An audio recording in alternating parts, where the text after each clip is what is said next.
Hi guys, welcome to the Football Juice. And with me, obviously, we have Jeremy, and I see some comments already. Vengadasan saying he can't wait, and we have Junaid Hassan. Jeremy, you know all these guys, Yes, they're my boys.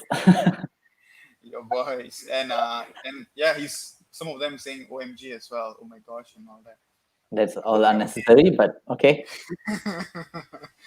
the Football Juice, and tonight it's gonna be exciting. Obviously, because we are talking about football. In this case, it will be futsal, and it'll be my first time actually talking about futsal. Usually on this channel, I usually do content on football and the European League, Premier League in exact, but it's going to be exciting tonight because we are going to be talking a few things um, on futsal and the local futsal in exact.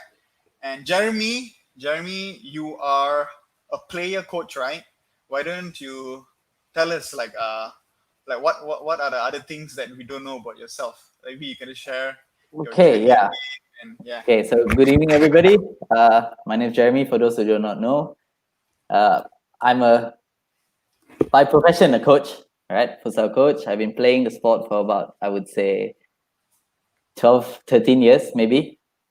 Right? Mm, Started playing after high school, in college. mm, Played for uni. Went to a couple of teams. Started my own team, and then decided that coaching was for me. Yeah. So then I went into that. Um, yeah, so it's been a good journey, but let's see where it takes me. mm. You were saying that you've been in this for like 12 to 13 years. So for the Yeah, guys who are like commenting or who are watching, I know Jeremy for a while. Since when? Again, since since I was we like were, 14 years old. I was 14. I think you were probably 15 years old. yeah, I that think was we used 15 to years be, ago. yeah. So I used to stay over at Jeremy's place at SS 18, was it? Yes, SS 18, SS 19, it's and then unnecessary information, but okay. and we used to play football. I think there was like a huge pitch there, and Jeremy was like one of the best players there, or he's like the best player there.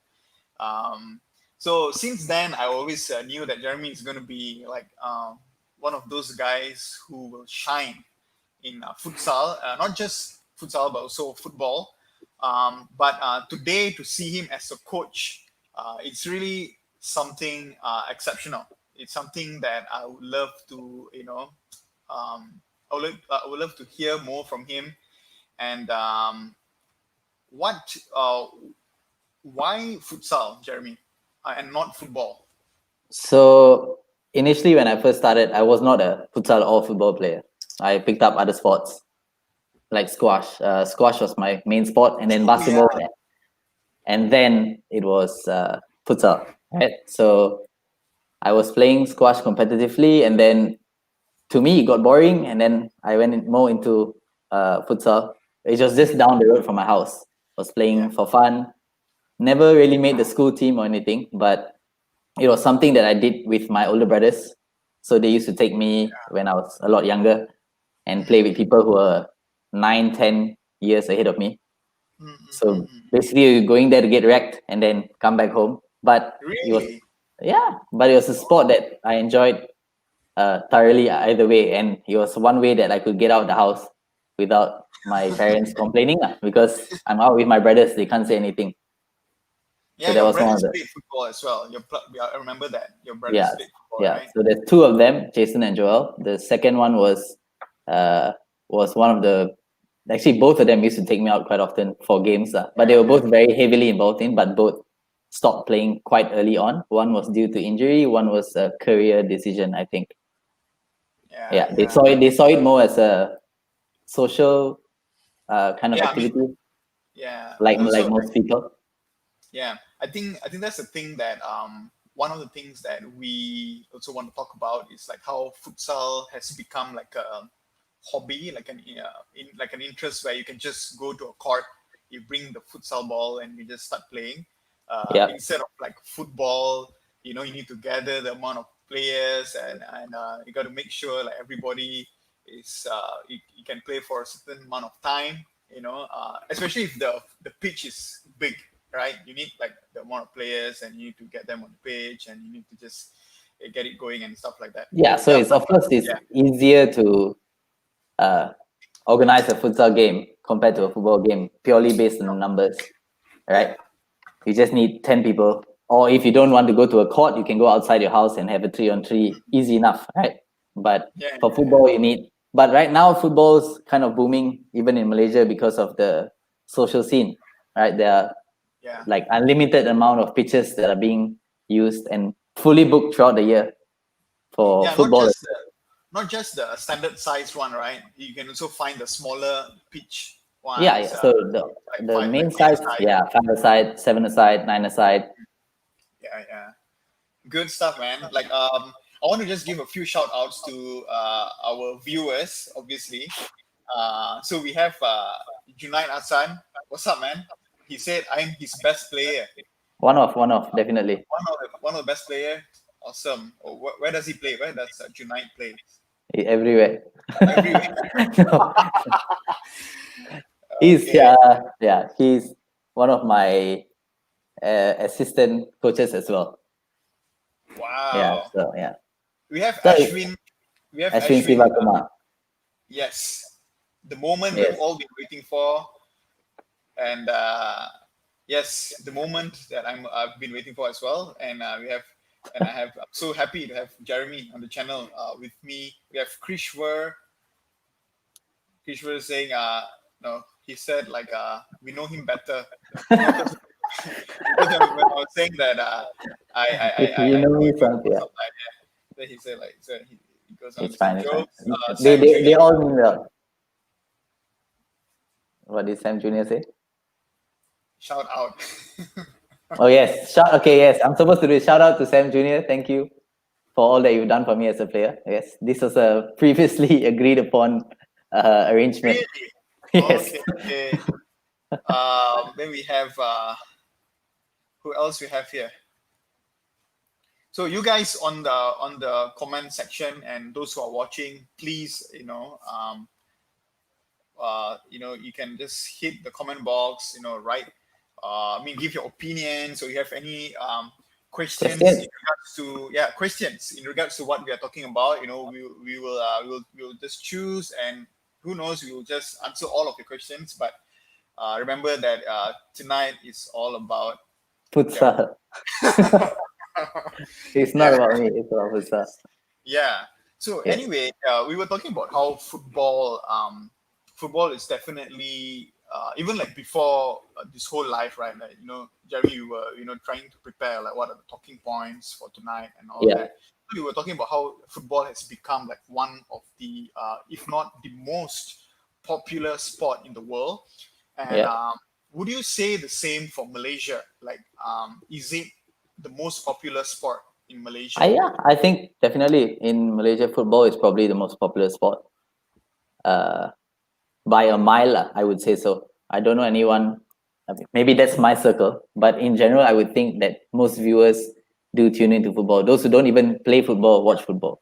Yeah, I think. Do you think it's because of like the Premier League and like how they market it in Europe, and that even like those who don't really play football, they tend to be like fans of football, and Yeah, therefore I know. I know a lot of people who don't know how to play football, but are big fans of teams. I think the comment section. Never mind, I'm just Yeah. kidding. I was just kidding. Anyway, yeah, yeah. So we were talking about how football is popular, and how futsal sort of like it's like the little brother of football. And Yeah. why will futsal will ever be as popular as football? And where do you think futsal is in this current climate? Like Okay. In yeah, Malaysia in itself. yeah, Okay, so I think there are a couple of points to that, right? So the first thing is that um, whether futsal will be as popular as football, I can't say for sure. But yeah, what I think the mindset that needs to change is that futsal will aid the development of football, right? So it will bring about better players for football as well, right? So it's a transition. So when you start off in football in itself, people are not going to be able to do certain things because, for example, in a football pitch, it's a huge pitch, right? If a kid goes into the pitch and he starts playing, let's say it's 11 against 11, right? The kid is going to touch the ball maybe once every 4 minutes, once every 5 minutes, Yeah. right? So Yeah, if you were to, so that is the main problem. So because of that, their skills are not honed, right? They're not be able to brush up on certain things. So instead of focusing on whether futsal would be as big as football, I think people should change the mindset that futsal can help the development of football. Whether or not people who are in futsal end up playing football, that's secondary. But as a basis, it should start off as in a futsal development phase, right? So kids should start off in the futsal court first, and then if they do want to go into football, they venture into football maybe once they hit 11 years old, 12 years old, and then you go into academies and stuff like that. But what's happening now is that ages 4 and 5, they go into a football pitch, and there's 20, 30 of them, right? And you can't really help them because at the end at that age, all that you can see is whether they have raw talent or not. Yeah. Right? But if they don't have raw talent, they're going to touch the ball in a game, maybe once or twice throughout the entire game. The good players, you see this in videos all the time, right? Yeah. There's one good player, one good kid who's killing everybody else in the pitch. Yeah. Right? And this I think like applies across the board. So if you have a development program for kids to start off with futsal and then give them a choice. If they do prefer football, go into football, and then if they don't, then stick with futsal. It's no problem. At least because they can develop so many things. There's more contact with the ball per time they play. They have tight situations that they have to get out of. It teaches players to create space. You receive the ball most of the time under pressure in a futsal court because the guy is so close to you. So not only you'll be able to get out tight spaces, you kind of develop a confidence of having the ball at your feet in pressurized environments. Right? So, and then I mean, talking about like how futsal is sort of like the stepping stone for football, right? Yeah. I think I can agree to that as well. Like, I was just telling you earlier that these days I still try to play futsal every week and all that, and definitely has improved. You will improve the skill, you will improve the pace as well. I think you'll agree on that, like because it's quick, right? Yes, very fast paced. Yeah, it's very fast paced, and you got to like make you have to make your decisions like quicker. But in terms of like space management, right? Because obviously on the pitch, when you play 11-a-side and all that, you don't get to your best players or the people that you want to cross the ball to. They are not very near; they are far away. So Got it. where do you think, like, how do you think futsal will help you in that? Because futsal is such a it provides a very obviously a way more smaller pitch or court than in terms of pace. Yeah. So I would say again, like for in general, right? For kids, it's of course they start off in the small court, but the FIFA court is actually pretty big, right? A 5-a-side. How big is the FIFA court again? I don't know the exact dimensions, but it's huge, lah. So it's 4 times it's 4 times a regular size small court. Wow. Right? So it's 4 times of that. Yeah, and that's where they normally play 5-a-side. So FIFA, based on FIFA rules, like that is the standard size for a futsal game, 5-a-side. But don't you think? Yeah. Don't you think like when you are in the game, you will feel like you occupy all the space? Because that's how I feel when I play futsal. Like it's actually not that big. Because you run a lot, right? And then you occupy lots of like space. Yeah. Then you realize that actually the court is not that big. It's just So do you think like it will really help in terms of like space and all that when it comes to the? No, definitely, because like I said, the FIFA court. Like, have you played in a FIFA court? I played once. Yeah. So a 5-a-side FIFA court game is I don't know anyone who says that it's small because the amount of ground you have to cover is tremendous, right? Okay. That's one. And then the second point is that when you're talking about football and crossing and being in positions, right? So that comes down to tactical awareness, right? So whether or not the ability to cross the ball, that is technical, right? Yeah. And you can train that, no problem. But we are talking about positional awareness. Of course, you have to do that on the pitch. But my point being is that before they get on the pitch, they need to work on the fundamentals of the sport, which they can do in a smaller size pitch. Then once they've fully mastered all these smaller skills, when they bring it up to a bigger size pitch, right, it's so much easier to handle, right? Then you teach them the tactical part of the game, which spaces to attack. Yeah.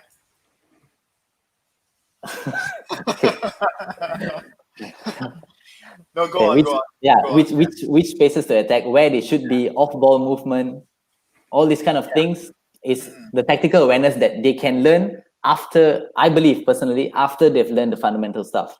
But what is the problem with most players is that their fundamentals are weak and they try to play a very aesthetically pleasing game. Like, of course, it's amazing to cross the ball and then have one winger run down the line, cross it in, and one guy puts his head to it and it's a goal. But how often do you see that in the social scene? Very, very rare. The guy who's on the wing, when he crosses the ball in, half the time, no one's hitting the ball. Because that's positional awareness, right? There's a whole tactical part to it, right? When to run, when not to run. Off-ball movement is a very, very big problem, I believe, with most players. Yeah. So you were saying? Sorry, you were saying? Yeah. So my point is that like futsal is the one game where you're taught to never stop moving. Yeah. Right. So you're not that player. If you are playing at the back, it doesn't mean you're last. If you're playing at the top, doesn't mean you're attacking player. Each player has to learn how to play in each part of the court, which gives you that holistic view on, or holistic learning approach towards like where receive the ball defensively, in the middle, attacking. You learn to attack, you learn to defend. It's all rounded lah. So basically, once you've mastered it there and then you scale it up, it becomes a lot easier because you have so much more time on the ball. Yeah, so I also know that in futsal you have like a one single player as a pivot, right? And yes, double pivot, a single player as a pivot, and then how it's basically like a point guard role in basketball.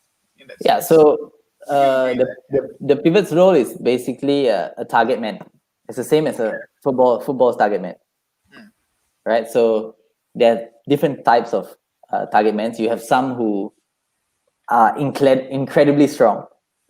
So what they do is they get in front of the last man, they hold off play, they set each side apart, and they release the runners on the side. Or if they have a bit of skill, they can turn the last man and go for the shot. Okay. Right. So that's one kind of, that's a guy who's using his strength. But there are some pivots who are on the smaller side, who move behind the line of the last man. Yeah. So what they're doing is making the last man decide which side to commit to. Yeah. So I see that a lot. I mean, how like futsal has impacted like the gameplays of clubs like Barcelona, and of course in Brazil, and you can see in the way they how a lot of the players they can play that pivot's role, and how they are very central to the passing, and they don't have to play that long pass. They can do short passes.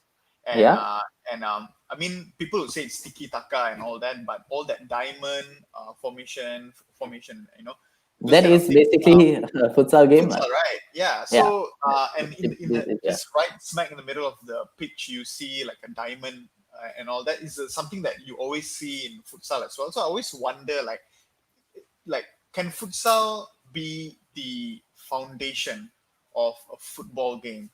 And if you're very good with that, you're very fluid, in rotating and in, like you say, like the off ball movement and stuff like that. And then if you replicate it on the pitch, I think it will look beautiful.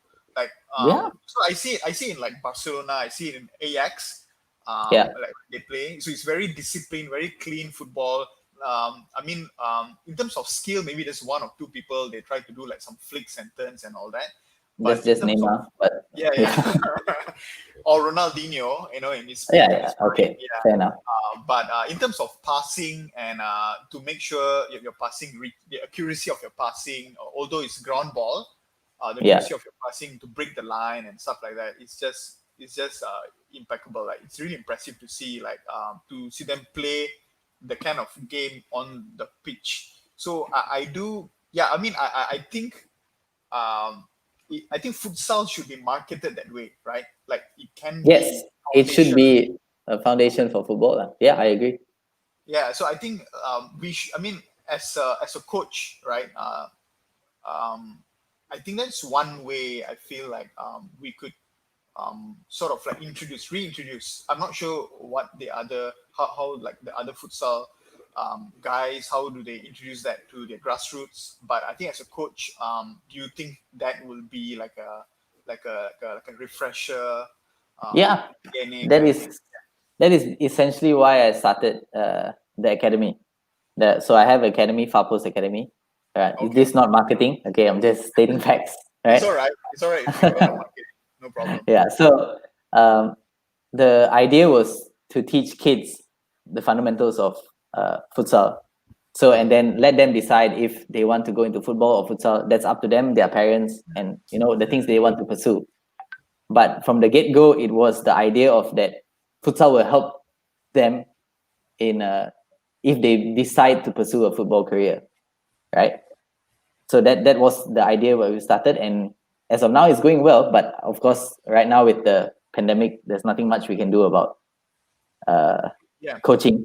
Yeah, yeah. so now it's on hold for a bit. But that's the idea behind the academy, lah. Is that futsal is the fundamentals of the sport. Definitely, yeah. I really love the idea that you say how it should be marketed that way. It's not Yeah, just an idea, but I think it's a fact. Because we always rave about how the other clubs, in Europe, the way they play, and we always wonder why can't our local players play like that, on the exactly. pitch? Yeah, You because don't even have to go to Europe. Look at China. One of the coaches who I'm in touch with. He's the oh, national head coach of the futsal team in China, mm, mm, right? But they have a development program whereby kids go in at the age of 6 and 7. They learn futsal, right? And it's a proper structure. So they learn futsal at age 6, and then it breaks down, right, mm, to a 7-a-side game yeah. once they reach 8 years old, and then once they reach 10, it's a 9-a-side game. So they're gradually building the size of the court Interesting. to fit the kids. And then Interesting. what they've done is they've partnered with the nationals team to allow for a youth program to happen for the 11-a-side game. Mm, Right. So what they've done is they have a structure that starts off with futsal, and it branches off to a point whereby they can pick if they want to continue with futsal or they play football ultimately altogether.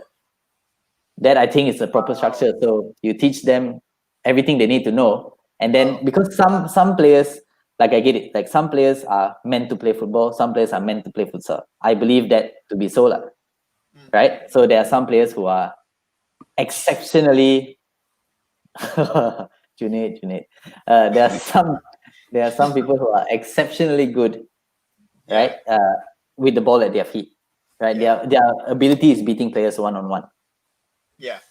right? And there are some people who are ultimately good in the air. That means aerial headers, winning challenges.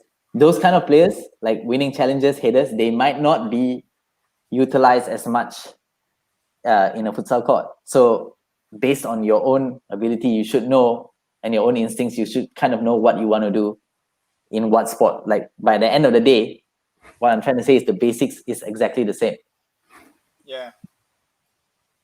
and then Amazing. it grows. Yeah, then it grows. Why Yeah. is futsal not appreciated by the authorities in Malaysia? Yeah. You want to answer that? That's a heavy question, man. Okay, we'll leave it for later. We will leave it for later. We'll park that question. But before we go further, I just want to give just a quick shout out to everyone who is watching.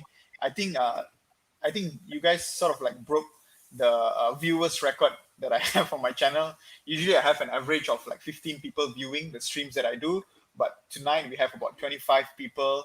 And thanks to you guys who are watching. And give your smash the like button actually. And if you have not subscribed the channel, do subscribe the channel because we have more content like this coming up. And if you guys like what we are doing right now as well, go ahead and comment, and it will really be encouraging for us to do more stuff like this in the near future.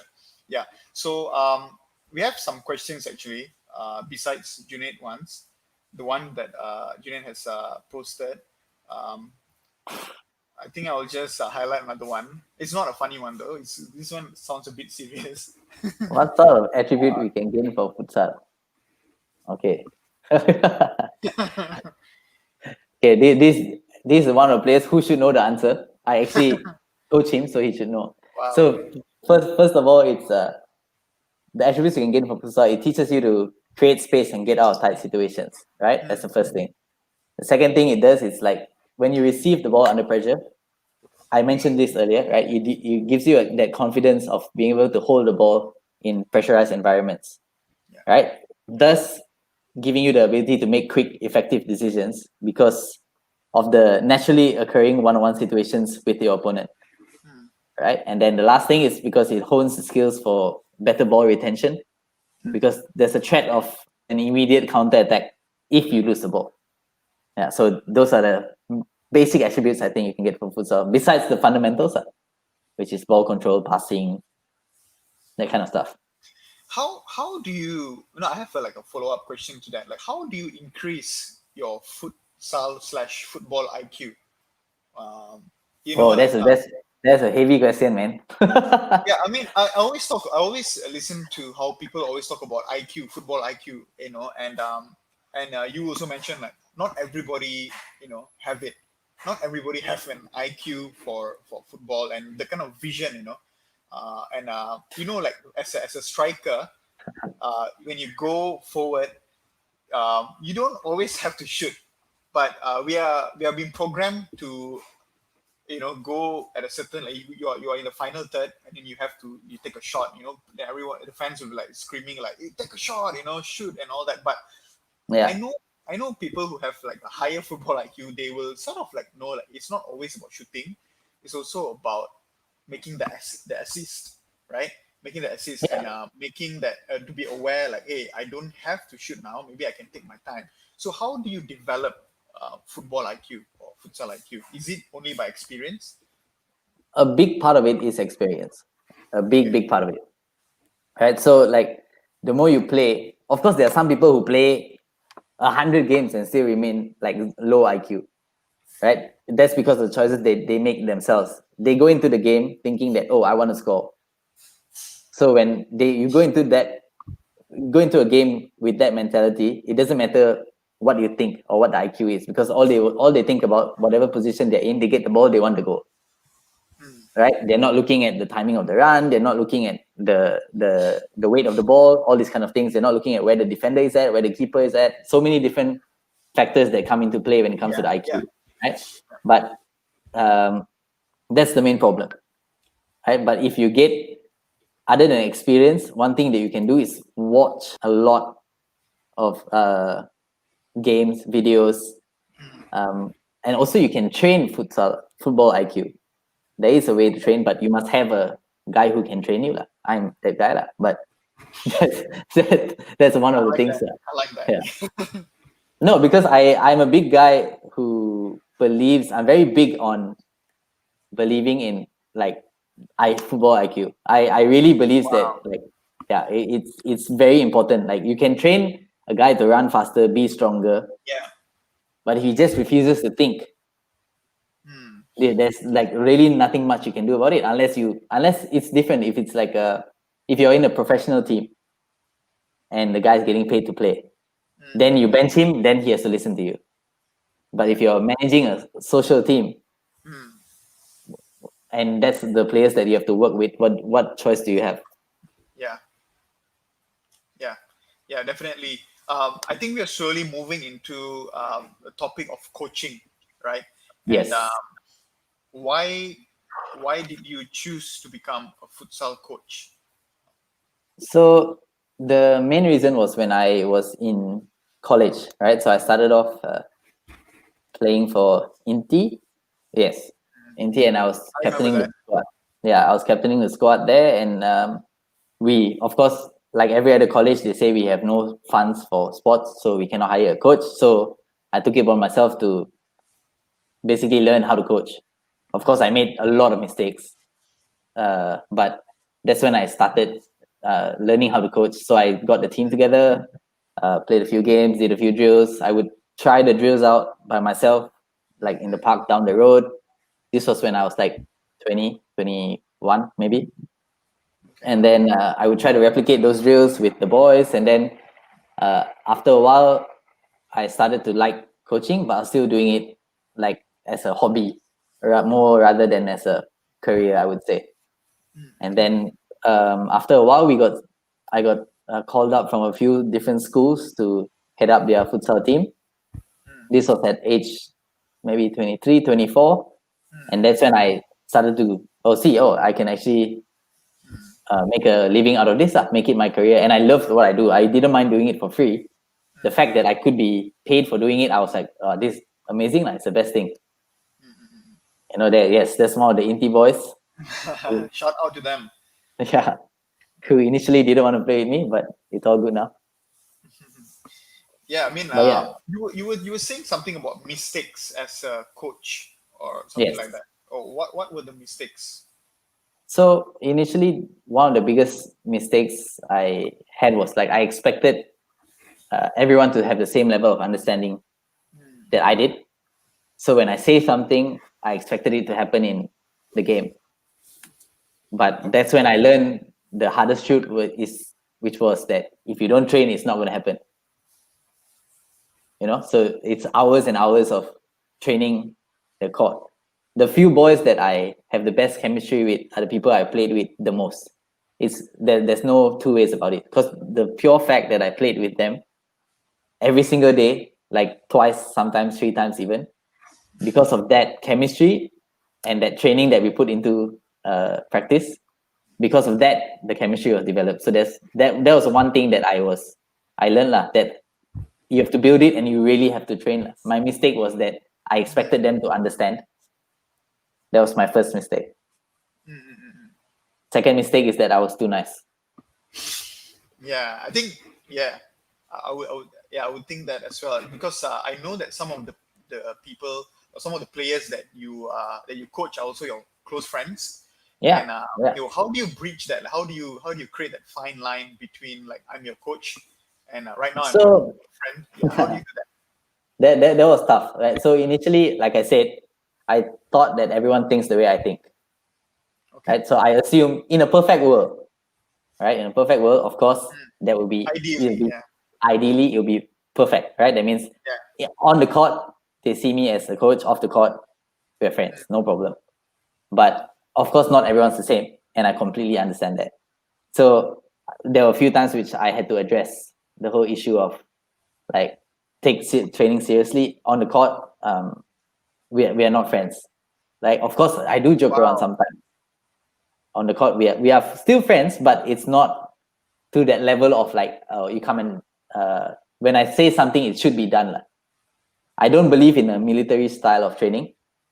okay, I don't. I believe that coaching is a back and forth thing, because if I know your end goals and you communicate it well enough to me, then I can help you.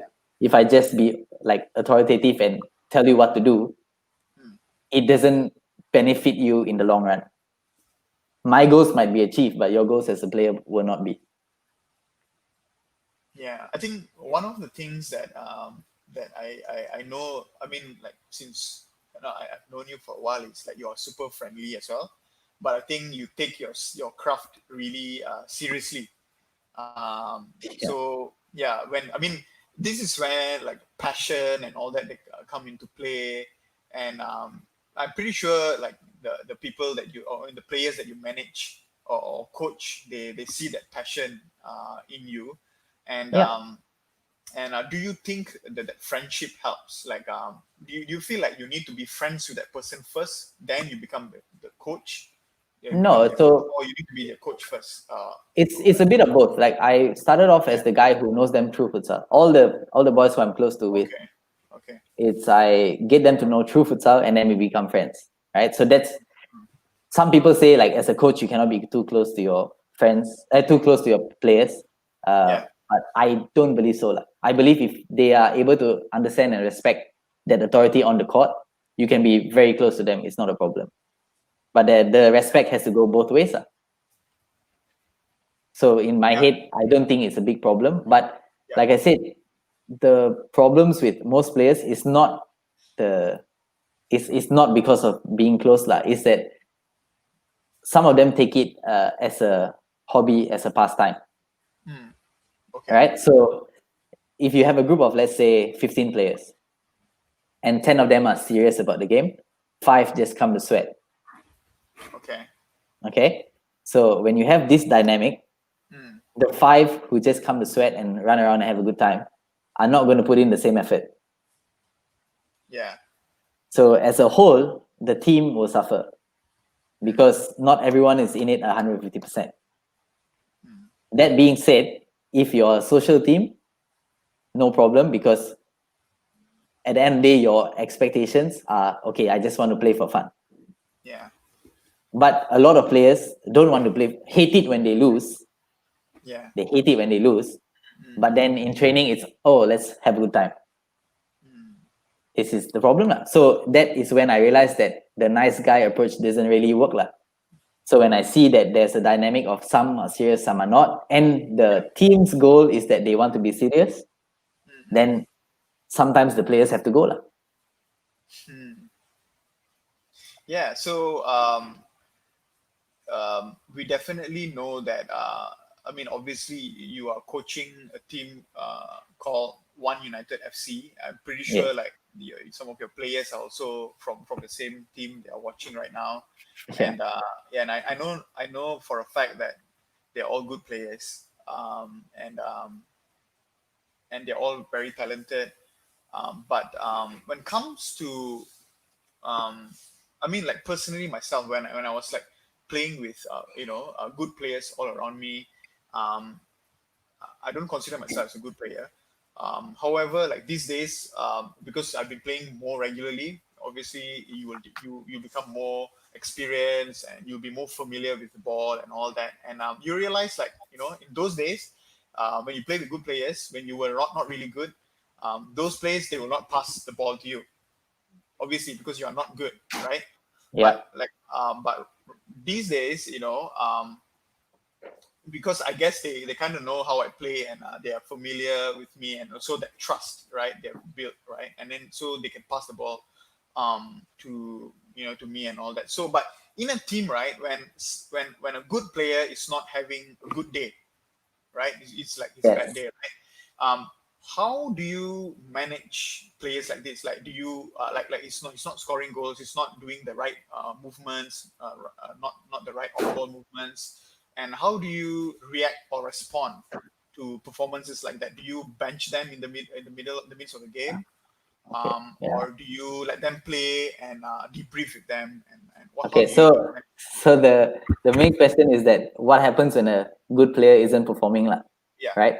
yeah, So it's actually a good question. I have a good answer, so but it might take a while. So okay, it no worries. depends on I'm trying to structure it in a way that it comes off good. Okay, so like I was saying, uh, it depends how bad the good player is playing. Okay.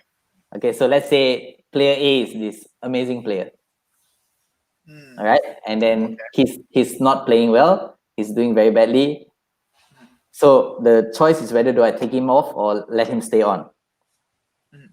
Correct. So it depends on how badly he's playing. If he's playing to a point whereby he's causing all the goals or making mistakes that leads to the team's loss, then I might take him off. But if his contribution is that he's not scoring, I might keep him on because he is probably our best bet at scoring. But you see, it comes down to whether who I have on the bench. Yeah. If on the bench is a player who is of equal caliber, easy. I will change straight away. The way I see it not happening, I change. But Yeah. if my best bet is still a guy who is having a bad game, then it speaks volumes about the players on the bench also lah. They need to step their game Yeah. up. Yeah. But people read this the wrong way, and they think it's biasness to a good player, and it's not that at all. It's Definitely. just very simple. At the end of the day, my job is for the team to win. So Yeah. I shouldn't care about people's feelings. But my problem is, like I said, I care about people's feelings. Okay. That's interesting. So do you do that, like debriefs with your players? I try. I do try. Okay. It doesn't go as well as expected. Because, for example, if I bench a good player, he knows he supposedly deserves to be in the court. So he won't be happy about it. And then when I ask him about it, of course, they're not going to. The one thing I've known is that throughout my coaching years, there has maybe been 2 players who have said something back to me when I talk. Okay. I've coached for 10 years, but maybe 2 players. That's a good record, man. Like, Yeah, it is good. It is good. And so when most of the time they don't talk back, so all they will just say, yeah, okay. But then what they do, which is also not smart, is that they find a problem. Let's say if I make the decision that is, let's say, high risk of taking out a good player, and the team wins, then everyone's happy, okay. right? But if the team loses, whose fault is it? Is it the coach's fault? But that's how it will be looked at, right? Yeah. Yeah. You know, so this is the problem with managing players, managing teams. Yeah. But Yeah. I would definitely take out a player if I feel that his game, like the way he's playing, is affecting how everyone else is playing. Yeah. One of the things that we wanted to talk about as well is players' ego. And we know we know that when you bring like a few good players, Yes. on the court, on the pitch, you know that as a coach, you will feel respected when they follow your instructions. Yes. I mean, like, I can understand that, in the heat of the game, whenever you are giving instructions, they're probably not listening to you as well, because they are busy. They're busy. They're so focused on the game, they might not lend you another set of their ear, to listen to your instructions and all that. But when they are selfish and they don't want to admit it, and you see the ego in them, right? Like, they're not like you. He wants to be the one who score. He wants to be the one who will pass the ball. He wants to be the one who hold the ball longer and all that. How do you manage the ego in your team when it comes to that? Like, how do you keep it? How do you try to balance? Yeah. So I think there's one thing that I have to address when it comes to ego, right? Okay. So people equate ego to self-confidence. Okay. Players do this, right? When you ask them why you got ego, they know I'm confident, but it's not at all the same thing. Okay. Self-confidence is essential. It's very important that you believe that you can contribute to the team's results and not second guess your own ability when you're like called upon to play, right? Ego, on the other hand, is they feel as a player they know better than everyone, including the coach, and which can cause a rift in the team, right? So, but sometimes having a bit of ego is not a problem if they communicate their dissatisfactions with my decisions, right? So it boils down to how they communicate that. That's how I would manage a player. So if a player, let's say high ego, starts screaming for no reason, and then when I try to have a conversation, all he does is scream, I would not even bother acknowledging that. For me, it's just you're a child, get yourself checked, sit on the bench, right? Because if you show the whole team that you don't know how to behave like a grown adult, then I shouldn't treat you like one. But if you communicate it well enough, so for example, there are some players who of course, they are, let's say, better players, and they're not happy that they didn't get to play as much. And they come and tell me after the game, Coach, I think you should have played me here. I would have done this, I would have done that. I respect that, because that to me is self-confidence. And you don't need to let the whole world know, because you know it for yourself. But this is the big problem with a lot of players. Are you laughing at comment? Yeah, I mean, like, no, I'm also like agreeing with you, like, sort of like, I don't know how you manage it, lah. Honestly, I think it's one of the toughest jobs. Yeah, I mean, I love it, but there are the worst part is, like, sometimes it's not the best players who have the ego. Oh, okay. Okay.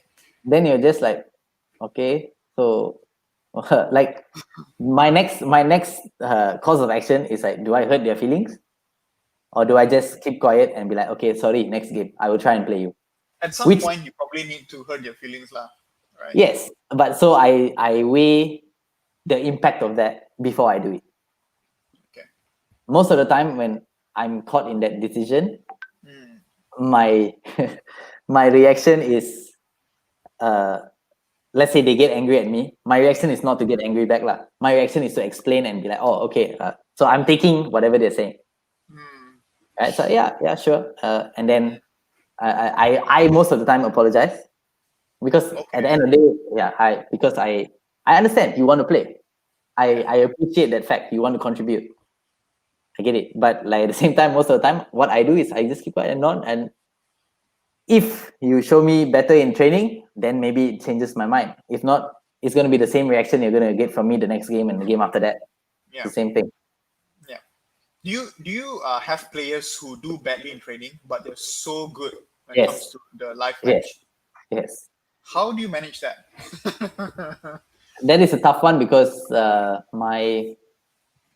it used to be my philosophy, whereby if you don't come for training, then you can't play the game. Okay. I used to believe in that, because that's what I was taught. I never miss training and We all used this. to be like that. I never miss training. I never miss training. Like, I literally, my final year, my second year, my finals, I was studying at the futsal court before my league game with Vido and Zach. I don't know if you know them, but I think you remember who they are, right? Vido and Zach, they used to play with me. Yeah. So Vido and I both had exams. We were studying before our Leonis game. So when people come and tell me like, hey, I cannot lah, I got meeting, okay lah. But if they tell me I got exam next week, then I'm like, I cannot train. Then I'll be like, so you're going to study for 24 hours for the next 7 days? I don't think that's the case. Like, it's priorities lah.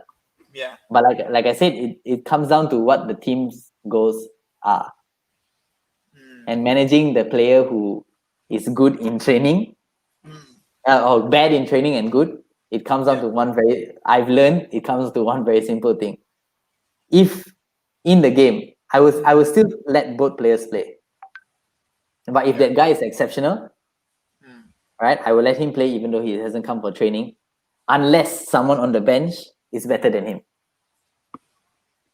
Because the end goal is for the team to win, right? That's right. So if every player in the team understands that, then we shouldn't have a problem. But I get it lah. People are not happy. They want game time, unhappy, dissatisfaction with the coach. Coach is close to this player. I mean, it's all like problems you get in high school lah. Just a segue question. One United is semi-pro. Yeah, I mean, we are a social team lah. I would say social. Yeah, because we don't really have a semi-pro league here. But if there was a league in between pro and semi-pro, we probably be it. That's the level, I would say. I'm pretty sure you guys went against like the national players as well, like played against them. Or ex-national players in that sense. Yeah, some current. Where do you see your team? Like, how's the performance like when it comes to, playing against national players? And do you see like there's a gap, like a huge gap, or you can? Of course, of course there is a gap, but the gap is there mainly because of the fact of the training being put in. Okay. Most of the boys that I coach, they're doing this as a part-time thing. Like it's not their main focus in their life, right? They love the sport, but they know they have to make money elsewhere, right? So for them, their number one priority, of course, which is a logical way of thinking, right, is to make money, family, friends, and then it comes futsal, which is no problem. Like at the end of the day, it's what you want. But the gap is there because of the amount of training, the amount of hours being put into it. The national team is good; they're very, very good players, right? But like there are some of the boys in the team, if they decided to go for it and devote their entire life, or not life, like devote a big chunk of their time to playing professional, I believe they can get it, no problem. A few of them, a few. Definitely. So you guys who are watching this, it's. I mean, one of the things I really caught here is priorities, now. I mean, if you're really passionate about it, you should prioritize it. It's not enough of just making it, like a hobby, so-called, like something that you would do as a pastime. But if you are really passionate about it, I think you will prioritize it and you will put it as something that would really benefit you. It's not just something that will distress you. I mean, you know how we play futsal, right? Oh, I mean, it makes me feel good when I do certain thing and all that. But but when you commit to it, even though you don't feel like playing, you would still go for it.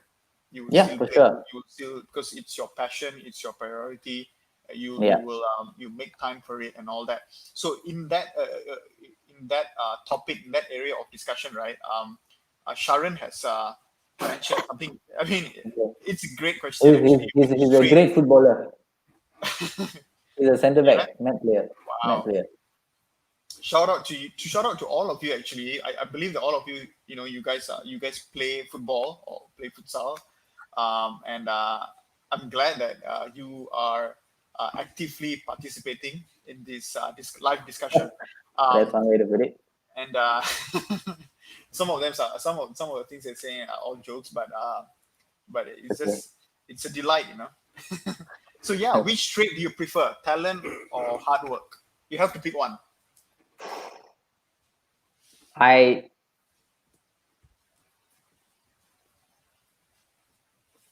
don't know. If I Sharon's had fault. to pick one, I would pick, like, based on my knowledge of the sport and understanding of it, I would pick hard work. That means, okay, if you're telling me zero talent and 100% hard work, Yeah, then I mean,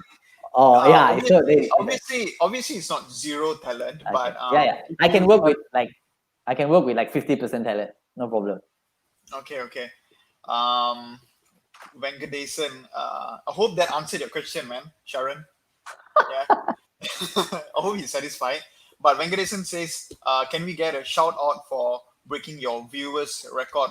Yes, man. I mean, like I said earlier, this is the first time like you guys broke the record. So shout out to all of you, Jay, Sean, Venkadesan, Sharon, Sean.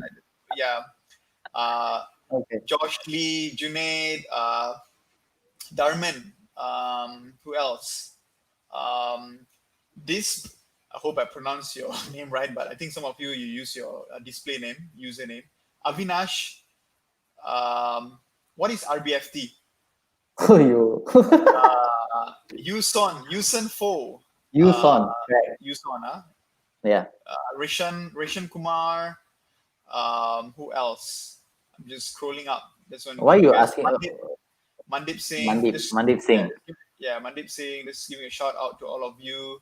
Thanks, guys, for joining this live YouTube discussion, or you can put it as a podcast as well with Jeremy. Ryan Aiden, hi. Adam Murani, what's up, bro? Who else? If I Spencer Silva, Krishwar Sukumar, Krishna. Ilmi Yasin, Interesting. Sam Jr., Daniel Christopher. Who else? I think that's it. Yeah, those are All the right, guys cool. who are. Those are the guys who have Dinesh Periyasamy All have right. been, when commenting. But if I didn't mention your name or what, so sorry. But yeah, do drop questions, on the comment section. And Yes. in I think regards it's to, like almost time for like the Q&A, right? You wanted to ask them. yeah, So if they if you have. guys have any thoughts and questions, definitely in regards to the things that we've been talking about, coaching, about players' ego, talent, and in fact the ones that we talked about like way earlier on the tactical approach of futsal and how it affects uh, the foundations of the football game itself. um, so yeah, I mean, go for it if you guys have oh, fun question, Ronaldo or Messi? Jeremy? Ronaldo. Really? Yeah, Why? I don't know. I like his work ethic. Maybe Messi has great work ethic, but Oh, I know, or rather Ronaldo's work ethic is morely like highly showcased lah. honestly, I'm not sure if you watched the Liverpool versus Barcelona, that game that the Liverpool comeback. I think you remember the last Champions League, the Yeah, one but my Liverpool football did. my football knowledge isn't great, but I would try. No, yeah. So no, I was just gonna say that they had like this on the pitch camera. So you could actually see how you can see like how everyone was playing from an eye level, the eye view.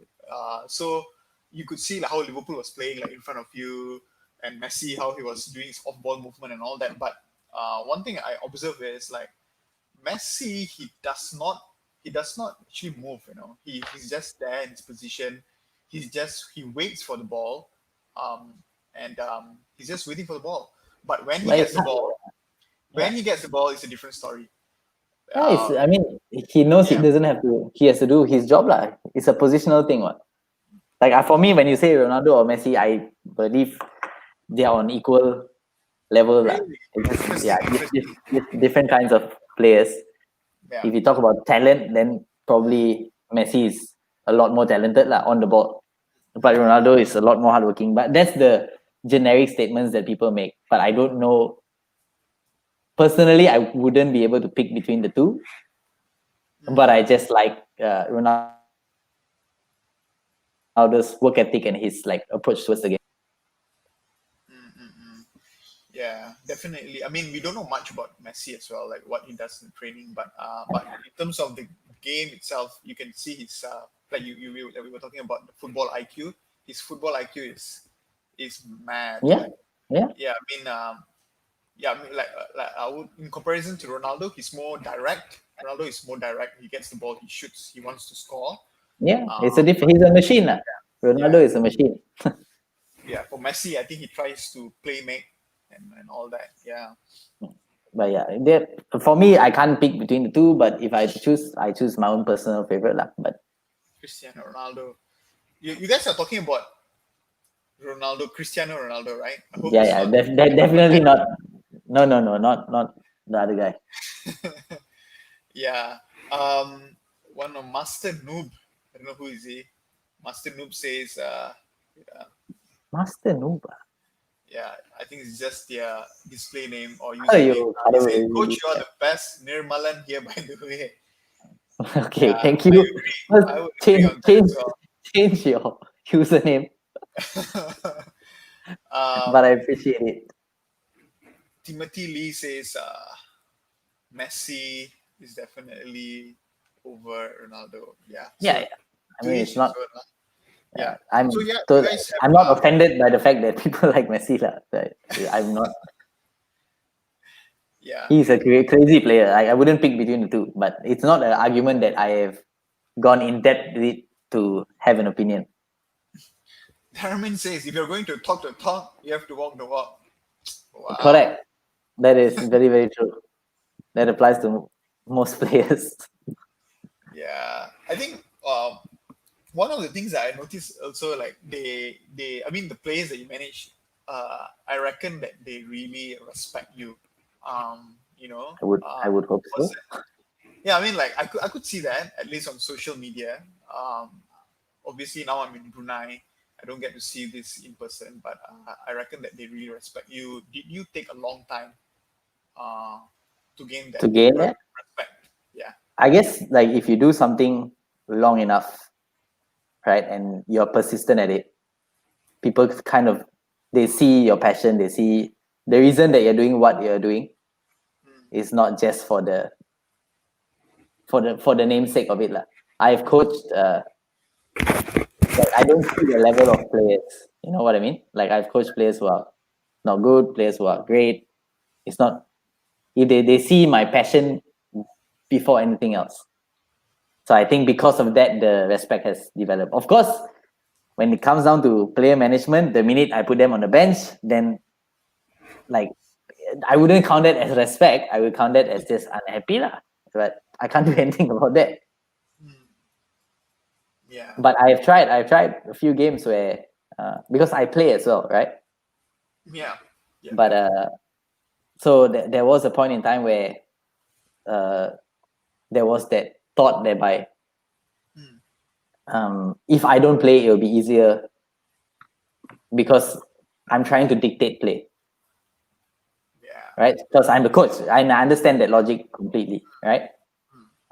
So there were games where I took myself out of the situation and just let them play on their own. So I'm in my head, I have no ego with this kind of things. If you think you can do better, but you better go in and prove it. But if I take myself out and we end up losing, then I don't even have to say anything. And that kind of happens more often than not. But that's for another day. Yeah. Well, Junaid, I know you might not want to answer this question, but I guess who is the best untapped talent you have met? You don't have to name names, but you could give a description. He he wants is Junaid is one of those untapped Yeah. talented players because he's What do you always mean by untapped? I mean he couldn't commit to training because of his injury and all Oh, this kind of thing. Yeah. So but one of the few players who has a lot to say about the game, even though he hasn't had to play because he has the brains for it. And nobody really tells him otherwise. Because in an argument you'll probably lose. I wanted to ask you this. I know you have played competitively, like in many tournaments, futsal tournaments, and all that. Yeah. Have you met like a really like a world class goalkeeper in Malaysia? Futsal goalkeeper. World class, I don't know. But I see like like top like up there lah. you've like never met someone with that quality because we don't usually talk about goalkeepers, right? Usually we Yeah. talk about the ones who are moving the ball a lot. But for in terms of goalkeeper, like, I'm pretty sure you've faced. I mean, you take your shots also because I've seen you. You like to take your shots like, from a deeper, positioning, right? Then you and how do you rate a goalkeeper? Like, have you met anybody like who's like super good? Like, The good thing about my team is that we are blessed with very, very good goalkeepers. okay, Our keepers are, I would say, raw talent. I didn't really have to train individual training. It was more game situation, taught them a bit of positional awareness, a bit of drills, and like they pick up very it's raw talent. I would say it's a few of our keepers. Like fearless is number one. Like you cannot be afraid of the ball. Right? That's the first thing, right? Agility, strength, awareness, these kind of things. But in the team that I've coached so far, I've as of right now, we probably have like the few of the best keepers I've seen. wow, yeah. I mean, you know the whole stereotype of like how a goalkeeper should be like big, and Oh yeah, tall, all our big, keepers are smaller. yeah. So, All our keepers are small. I would think like like when it comes to agility, for a keeper, yeah, the reflexes and all that. I think it's like key. I don't know how you coach that as a coach when it comes to Yeah. goalkeepers, but I'm pretty sure the ones you have are like really talented, right? Yeah, very, very talented. Yeah. Yeah, I mean, there's one question here from Sharon. Yo, this guy. I love your questions, man. Keep it coming. If a player is 2/10 and after training 6 months becomes 4/10, how do you tell him he's still not ready for the first team or he's not as good as the other players who don't train as hard? Wow. It's not that hard to handle actually. So, Mm, but the player is not going to be happy with my decision, lah. So the thing that they have to understand, like, so it comes down to when do you start, right? okay. So your goals when you come in and train, what is your end goal? The first thing that I do right now when I coach, when I meet new players, my first question to them is, so what do you want to do with this? Do you want to play for fun? Do you want competitive? Do you want to go as far as you can? Right? Then the second thing I tell them that it takes a very, very long time to be very good at something. Right? I mean, you know that whole thing about 10,000 hours and then you become a specialist in something. Yeah. So I don't know if it's exactly 10,000 hours. I don't think so, but it's around that amount of hours you have to put into training for you to be that good. So for me, it's just to tell him that he has to be patient. But whether or not he accepts my opinion, which in most cases they do, in very small cases they are unhappy, they whine about it a day or two, and then they come back and train again. So I don't think it's that big of a problem, because if he was the best player, he will be playing pro. Yep. Very Agree. simple. Yeah. Yeah, I think one of the thing as well is you if you if you're honest yourself or you are aware or you have common sense, you will definitely know that you are not as good You as would the rest. think, right? Yeah. Exactly. That's what I thought. But that is not at all how this works. Really, trust Wow. me. That was the mind blowing thing in my head. Even right now, when I step in the court, when I step to play, right? I know there are some things that some of the boys that I coach can do that I cannot do. Right. So in certain games, right, I will take myself out because I know that guy can do it better.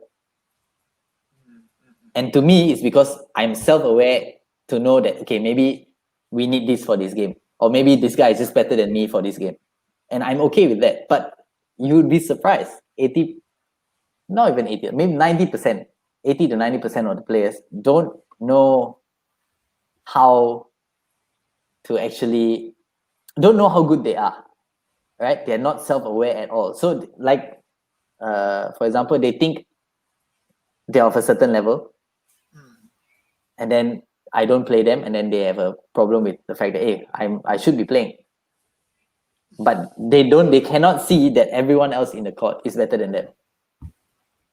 But there is a big problem. It is one of the problems that I'm tackling actually. wow. I think it's a journey also to learn this over time and to accept the fact that yeah, because it's not that they're not always not good, right? Sometimes they are, Yeah, and sometimes the match will require certain type of players. exactly. Yeah, and you're not fit. You don't fit the tactics of the match. So talking about tactics, Jay Sean here. If you train tactics in training, but your players don't do it in the game, this sounds like something that I think your boys do, but your team Yes. wins. How do you He, adapt your tactics to be used more in games? so this was a struggle for the past year. I mean, not this year. I mean, last year. So we Okay. started the team again, and then we started to do tactics. And off the court, they say, yeah, you understand. But then when the minute we step in the court and it's game time, everyone does whatever they want to do to get the win. But they don't understand that it doesn't help, right? You still might win certain games, but when you play very, very good teams and you're not tactically sound, you will 100% lose. If you play a tactically sound team and you don't have tactics and you don't play tactically, you will 100% lose. You will beat teams who play the same way as you purely on individual ability, maybe. Yeah. Yeah. But if you're playing against a team that plays as a unit, you need tactics to be applied. As to how do you adapt tactics to this in game, the only way that I've seen that I've applied it in the past, I would say, since after the lockdown was lifted previously, I took a different approach and broke it into small groups and taught them smaller tactical. That means 3-player tactical instead of all 4 Wow. being used. Yeah, so 3 players and then 3 players on this side. Teach them 1 tactical each, and then have a game situation whereby they can only use these 2 tacticals to play against each other. So that was one way that it kind of worked, and then we tried it in a league game and it worked. Like there was one game which we lost, but we lost purely because of one individual error, which was a break from the system that we were designed to play with to begin with. Which brings about my point as to if you play a tactical game, we would not have lost that game. The worst result would have been a draw. But it has to be in small groups, it has to be on a FIFA court in training, and it has to be a game situation in training. Then you can apply it in the game. That's the only way it's done, based on how it has been for me. Yeah, because you drill them, right? Because if they've Yeah. been drilled with a certain kind of tactic, you just It's the IQ. That's what I meant by the IQ. Some players, I tell them once, straight away they get it. Do you sort of have like a group of like, I mean, I know you have like a squad, right? But you have like your core team members, like sort of like like when it comes to leadership, like your core team Yeah. carries I have a few players that without a doubt, when they go into the court, everyone knows that that's the guy you listen to. Okay. Yeah, because I'm pretty sure it's not very quiet in the court, right? I'm pretty sure like the players are all like screaming at each other, like pass here and give me the ball and trying to communicate. I know sometimes to unleash frustration as well on the court. So in that sense, one thing I wanted to ask is like when they are not happy with each other, like player A is not happy with player B on the court, and they sort of like unleash their frustrations on each other and all that. How do you manage those kind of thing in the middle of the game, or do you need to manage that, or? Yeah, so I've had this one incident whereby 2 players went at each other at the end of the game. Right, so they were throwing punches and all this lah. Okay. But at the end of the day, it's for me at that point in time, do I make it more of a scene, or since it's an internal issue, I just let them solve it, and then I know they would wake up the next day feeling not very smart about what they did, and then they probably work things out, which is what ended up happening in the first place. Of course, I made it a point, because if I start screaming, then it looks like nobody's in unison. Everyone's just losing it. Yeah, and I hate the idea that you, just because you lose, you're unhappy. I mean, take it like a man lah. When you win, you celebrate in front of the opponents.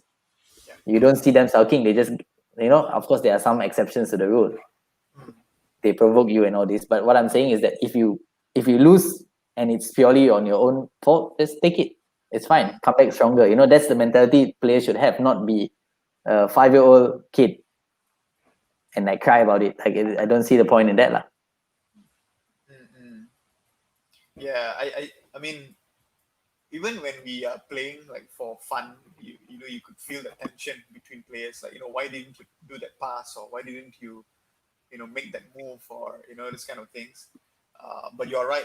After like the next day, then you feel like it's okay. I mean, they're all my teammates anyway.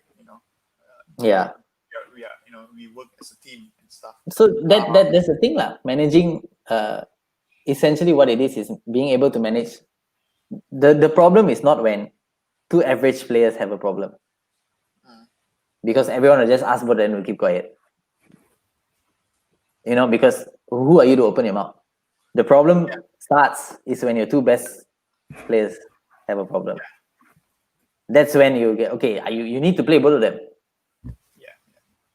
Because it's not like football. I can't bench one guy and play the other guy, because for all you know, they work well together, right? It's a 5-man game. So that was a problem, because it was at that point in time 2 of my best players, 2 of the few of my best players that I had. The squad we had was ridiculously good, but we just didn't nick it lah, because of tactical awareness, brain, like I said lah, futsal IQ. Yeah, football, futsal IQ. Yeah, definitely. Yeah, definitely agree lah with whatever you're saying on these things. I think it's something to do with leadership lah.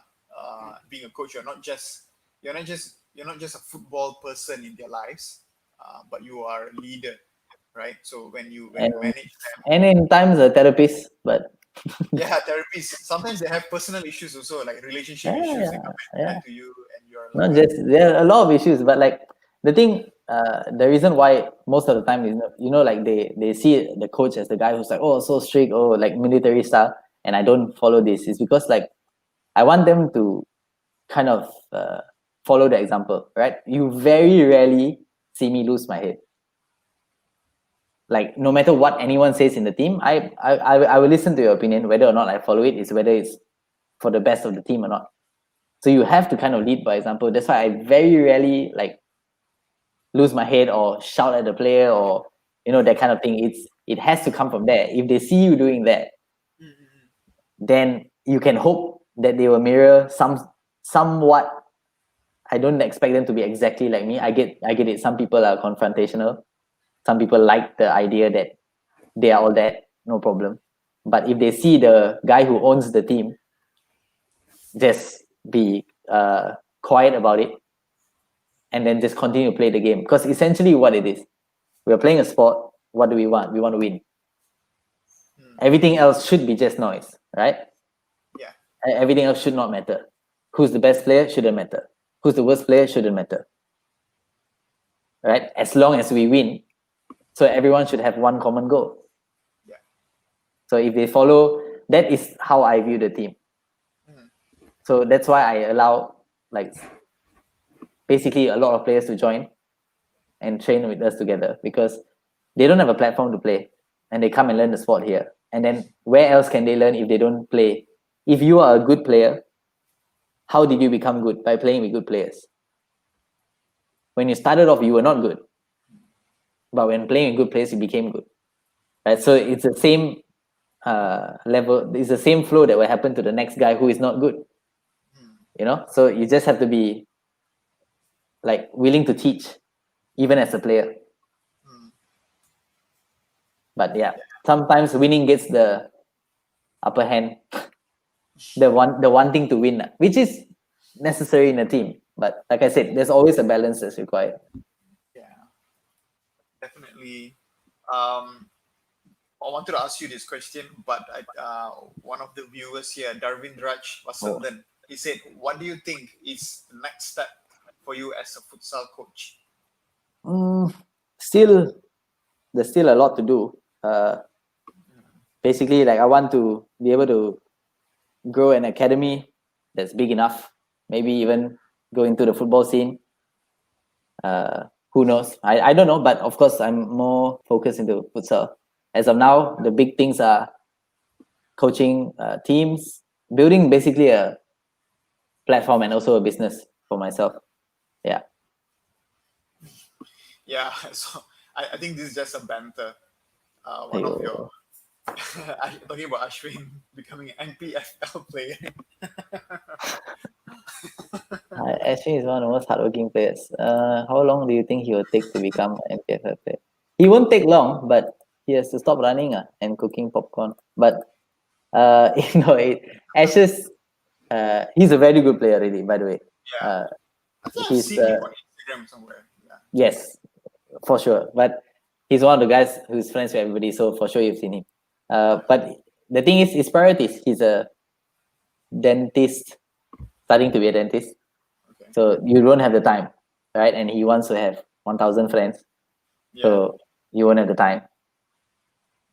And there's so many other things. It's your priority. If he does want to become one, I would say 1 year, if he wants to.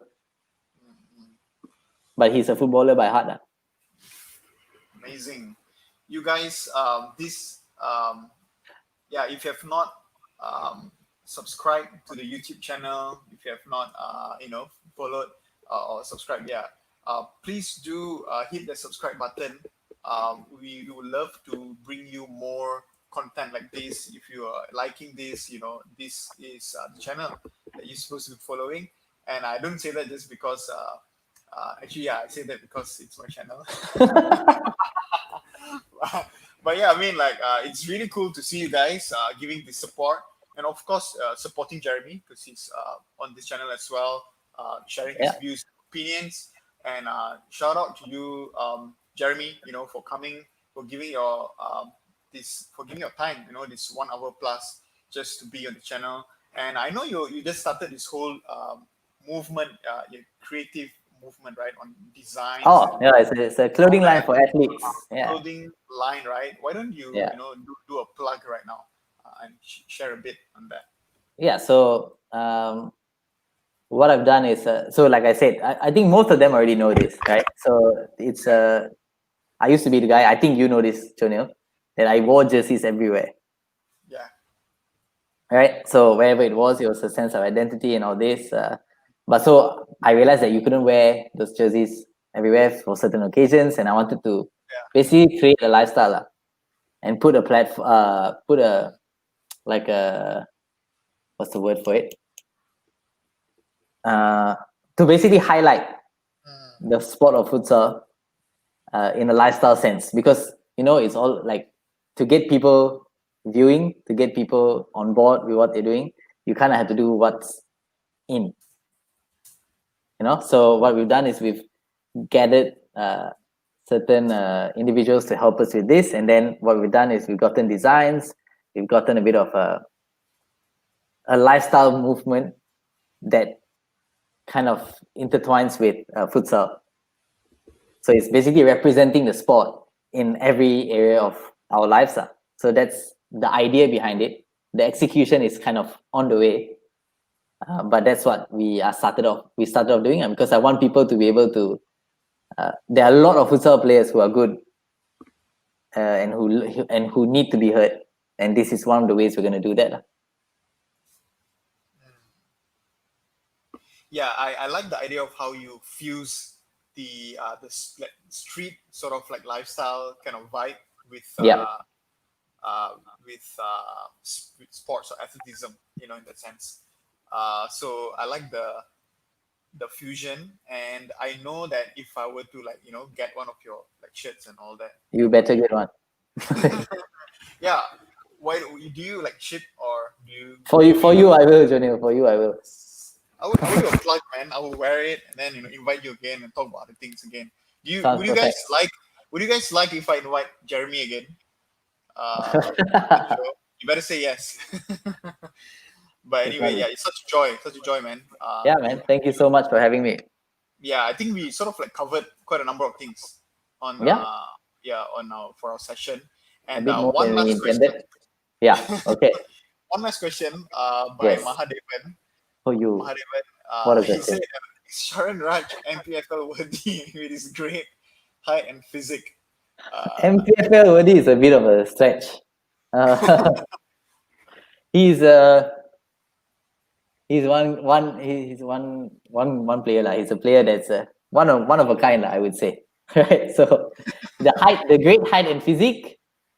I agree with the great height. The physique can be better, but it's a work in progress. But MPFL worthy, not yet lah. Not yet. But I believe like most players can make it there lah. What is MPFL? Yeah. Oh, okay.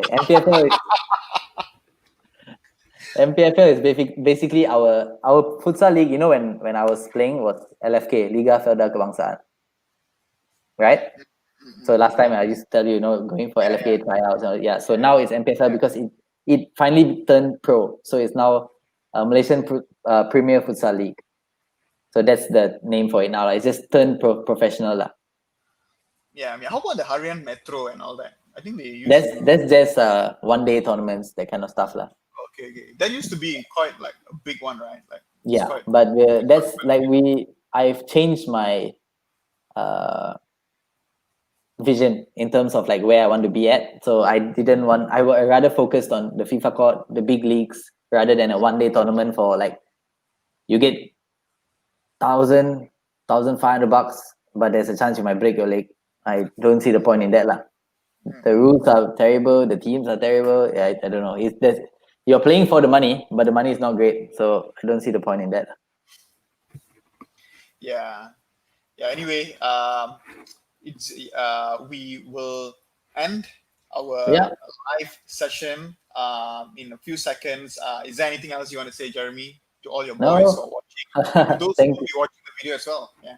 Oh yeah. So yes, I believe that futsal it is something that is bigger than what people make it out to be lah. I learned a lot from the sport. Right. It's not just something that can be applied on the court. It's something that helped me off the court a lot more actually. Right. So I really have that. This is why I am who I am today lah. Because of Wow. to a certain extent futsal lah. It has helped me throughout a lot of things. And another thing is thanks for the rest for tuning in. Although I know it's for bets, but anything for good content, right? Yeah, man. Yeah, we'll definitely do it again. They were all hitting up the comment section saying 100% with regards to you joining Oh, live okay. again. Yes, we will Yeah, see. so We'll have a guest next time. definitely, yeah. Let's talk about other things, and definitely looking Yeah. forward to do more content like this. And thank you guys for the support with this. Peace out, and we'll see you guys next time on Football Juice. Thanks, guys. Thanks for joining. See you Thanks, guys. Jeremy.